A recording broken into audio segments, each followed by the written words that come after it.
guys. Just wanted to do my first video of Hootie, kind of show you some of his progress, but also really just kind of want to take this opportunity to kind of, advance your knowledge about dogs, their psychology, their DNA, all that kind of stuff, so that you are, a little more informed for the midweek. And also, I think it'll just give you some more understanding about your dogs and why they might do some things and why they maybe act certain ways. I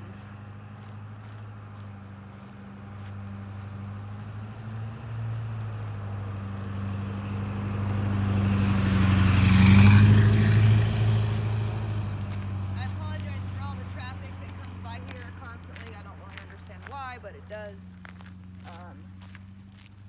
So I have to pause sometimes. But so I always work with the long line. I am going to teach you long line work. It's extremely complicated. You're going to hate it, I promise. But it's really important because I really want to, it's basically designed for a multitude of reasons. And one of those reasons is I'm trying to build a drive in Hootie that basically drives him to his handler, where the handler is the primary source of information. He wants to follow that information and that handler. And the long line gives me access to build that drive the fastest. So that might be really confusing, but it'll make a little more sense as we continue to train. The other thing I like about a long line is it really tells me where the dog's brain is. So you say Hootie pulls. And it's like one of the first steps in teaching a dog how not to pull on the leash is I don't walk with them if they get in front of me like that. I won't. And if a dog bypasses me like this, and it keeps taking the line, right? So it bypasses me, and I give it all the line it can take, and it takes all 15 feet. Well, it's no wonder they're pulling. They don't even know I stopped walking. They don't care where I'm at. They don't care about what the handler is doing or saying or what information they might have. They're just, I'm going, right? So this is one of the reasons why he pulls, not just genetic, it's also conditioned. You've walked with him with the leash tense, so that's taught his brain he can pull you. So when they're willing to just take all 15 feet and shoot out like this when I'm in the middle of a training session, then it's very much more obvious to me why the pulling was so bad, because they really don't care where I'm at. They're like, yeah, you have this leash on me, but that doesn't mean I give a crap where you're at. That's kind of the attitude that they have. So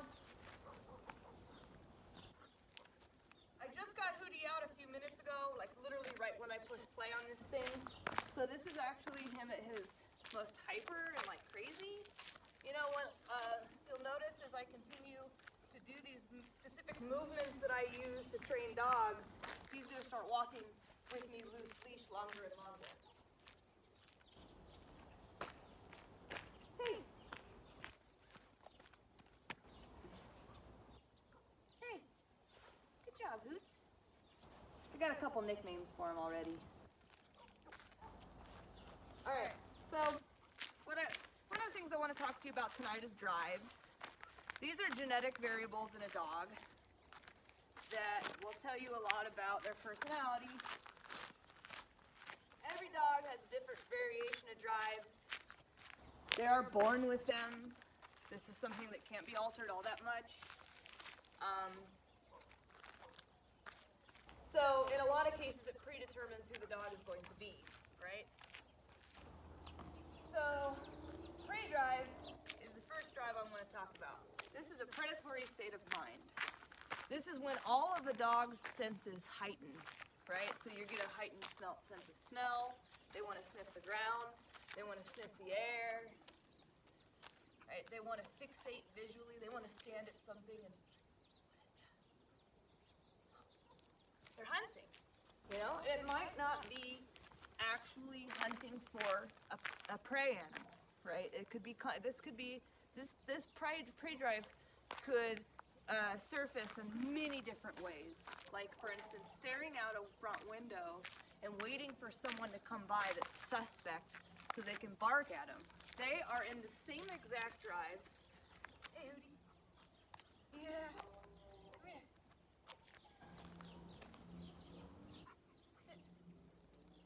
They are in the same exact drive as a dog would be if they were looking for a prey animal to kill.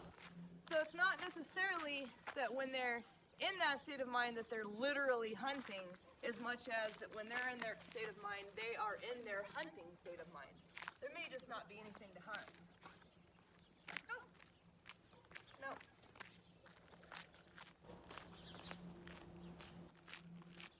So it's really hard to read oodles and doodles drives because so much of what I read in a dog comes from their head and their ears and their forehead.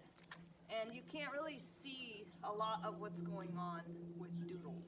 They just kind of look like a puffball on top of their head, right?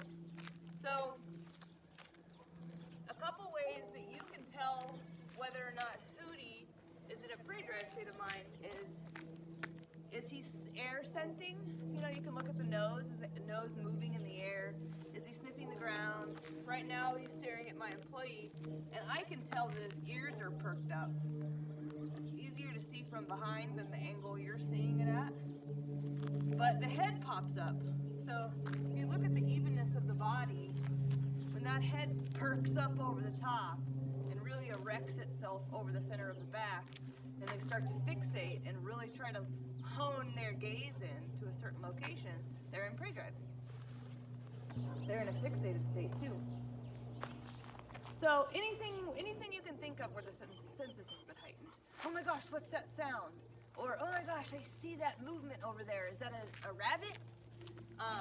Or sniffing the, anything, sniffing the ground.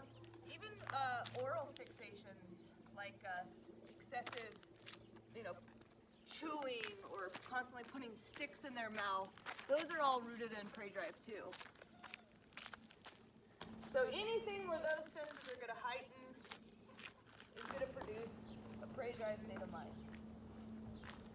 Now, when they're in that state of mind, they're less, if they haven't been trained how to focus on a handler and be in a different drive, they are going to just continue to hunt and disregard their handler. They're just going to continue to pull and look around or shoot out and run off, because they're basically like, I don't even know that you're there. I'm actually in the middle of something right now, thank you. And that is, I am investigating my environment. So this drive is not very pet-like. It really, the higher the prey drive, the more of a tendency I see of a dog, struggling to be in the home. This is a drive where a lot of dogs where you see that are working, police dogs, search and rescue dogs, retrievers, hounds, these types of dogs where they're really, really border collies. They're really bred for a specific activity. That's especially the high intensity ones are going to have extremely high prey drives. And when you put that in a home, it doesn't do very well, right? Because people don't want their dogs working their home and scout, being busy all day, basically. People want their dogs to relax and hang out. Working dogs have a hard time doing that. Sit down. Good job, buddy.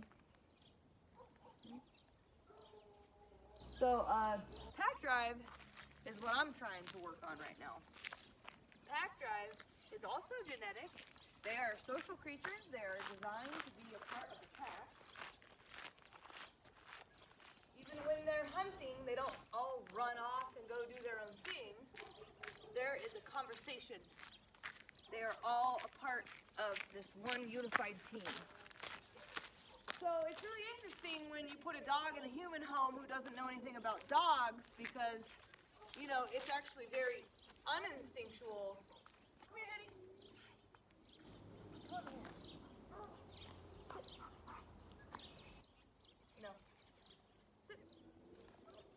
It's very uninstinctual for a dog. Let's go.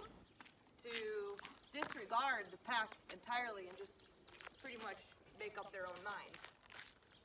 That is not a very pack-oriented dog right there. That is a very independent dog who's being reactive to their prey drive state of mind, right? So, pack drive comes in a form, well, he's actually in it right now.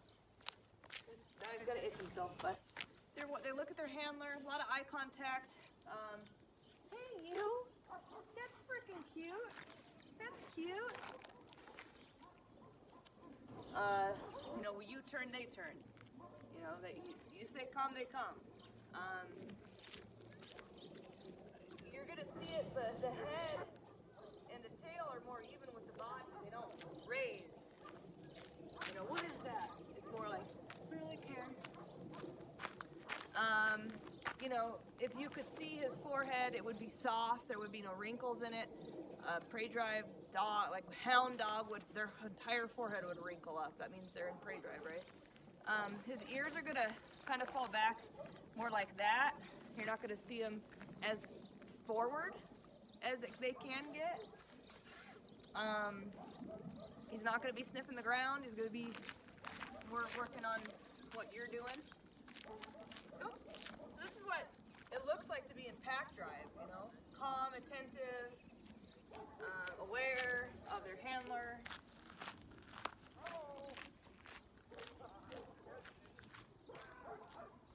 So that's prey drive. She hears this person's voice over here and his entire head. What is that? Now I'm going to build the pack drive by calling him off of it. Hootie? Hey, buddy. You're going to ignore me? He tried to get out of that. So he was basically, without going too much into depth here, that was his way of saying, I don't want to commit to you. I would rather look at this person over here. There we go. Now he's fixated on a bird. Hootie, come. Hey, that was a better recall. Yeah. So, my goal is to build the pack drive up. And this is one of many ways that I do it, where I actually, every time that I see that they're in that predatory state of mind, I turn it. And I can turn it like this. I could be like, come on, let's go, Hootie. Let's go. See, this keeps him looking at me if I turn him like this. Let's go, buddy. You know, or I could also kind of wait and see if he juts out. I want to go smell that or pick up that stick or, oh my gosh, the neighbor's alerting. And I'll kind of wait for him to get disengaged with his handler so I can recall him back to me. When they come all the way back to me, he's looking at me that whole time. Hootie, come here, bud. Yeah! Good! So that attentiveness, and it's 15 feet too. He's got to look at me 15 feet. That makes that state of mind start to, that teeter-totter of the prey drive's my prominent state of mind. Here's the pack drive, and I'm gonna flip it. So now we're not suppressing the prey drive, we're gonna actually satisfy it in different ways that I'll discuss later in training. But we're just gonna build that pack drive up so it's higher, so that when he sees dogs and rabbits and strangers, that he's like, what's that? And then to you, what are we doing about that? Do we care? Nope, we're just walking by it. Okay, cool, I didn't know. Versus being so reactive. You know, where he might decide to go run at the dog he wants to go say hi to without permission. That is him not looking at his handler and his predatory instinct taking over and saying, I'm gonna go run at that. Hi. Hey, you. So then we have defense drive, which I don't spend very much time on. I focus most of my attention with my clients on prey and pack drive. But the defense drive is going to tell me how secure are they in themselves and how much stimulation can they handle before they're sent into fight or flight. Right? So low defense dogs have a low level of security and they can't handle very much stimulation before they're sent into flight. Right? So like, you know, a car starting up might startle them. They might shoot off into flight. That is an indication of a low defense dog.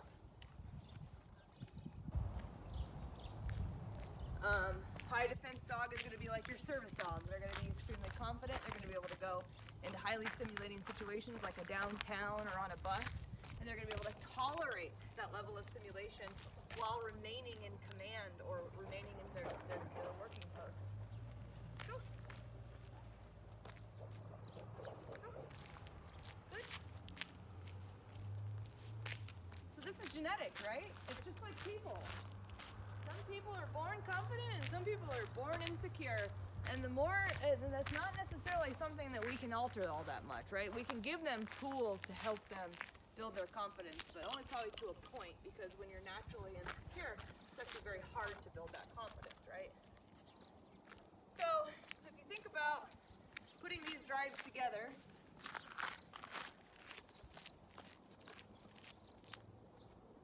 into what that might look like in specific dogs.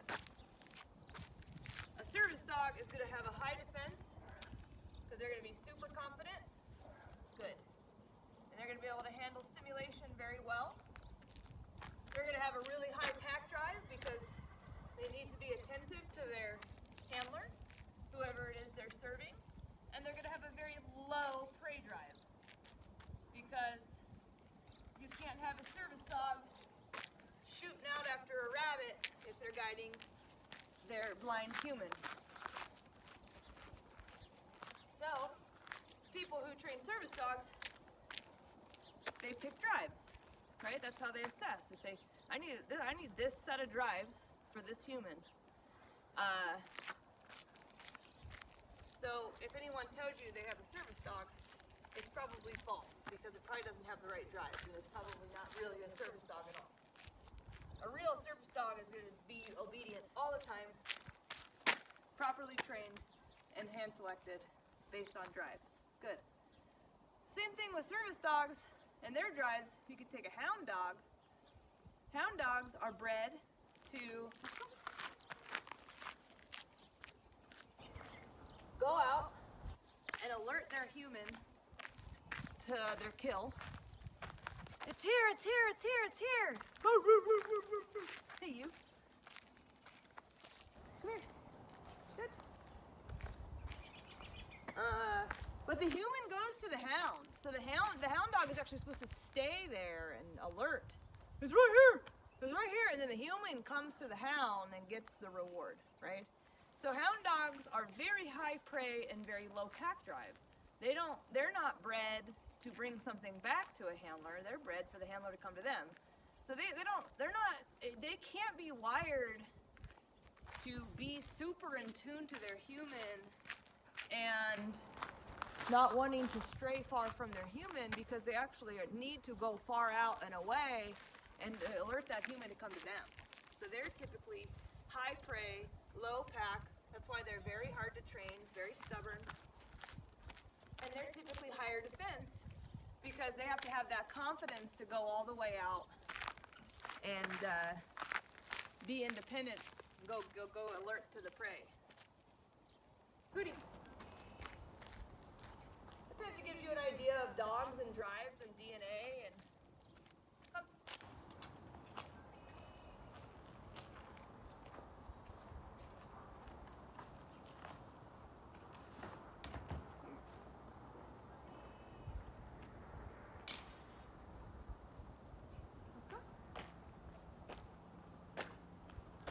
So Hootie's drives are a bit hard to read right now for me personally, because he didn't have a terrible amount of anxiety when he came in, but he did have a lot. For all the reasons I told you, natural, it's natural. And that sometimes can sometimes really stifle my assessment, because I don't know if some of their behavior is rooted in anxiety or if it's rooted in those drives that I'm talking about, right? Here. So, I do know he has a high pack drive. He has a very high pack drive. It's, for me to only be 2 days into training and be able to get this, this kind of attention to the handler, that's not going to happen that quickly with a high prey drive dog. Or a low pack drive dog, right? A low pack drive dog, I might not see that in an entire 2 weeks.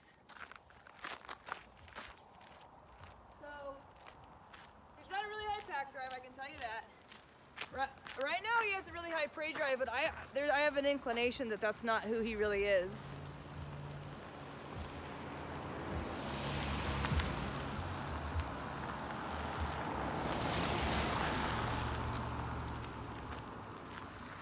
Anxiety can really bring out prey drive much higher than maybe they're genetically predisposed. So, you know, I was kind of telling you how he would take all 15 feet of line. The first day he was here, he took the whole 15 feet of line the entire day. He rarely stayed close to me, and it was very frantic, very back and forth like crazy, right? So that's probably more anxiety than prey drive. You know, oh, I just have to move, I can't sit still, I just gotta go, it's gotta go. Where am I? Why the hell am I here? Who the hell is this lady? You know, stuff like that. So, prey drive is what pulls them out, you know, to go smell things, to go investigate things, to get away from their pack. It's that prey drive. So anytime he shoots out like that, he shot out right there because now he wants to go smell the ground, right? So that's why he shot out. There was purpose behind that movement. Here. So when they shoot out like that and they don't stay here, it's usually because they're in prey drive. Prey drive, smelling the ground. Pack drive, looking at me like a good boy. So I think he's like medium.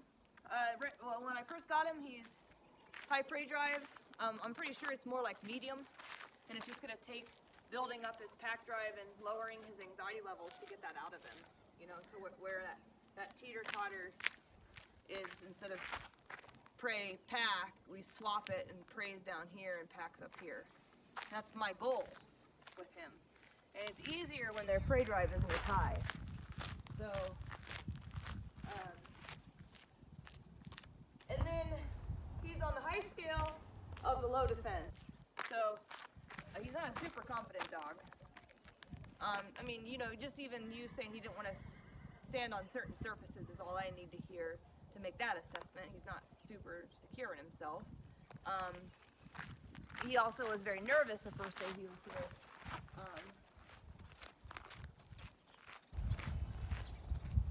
Very sensitive, very gentle. You know, these are all indications of a lower defense.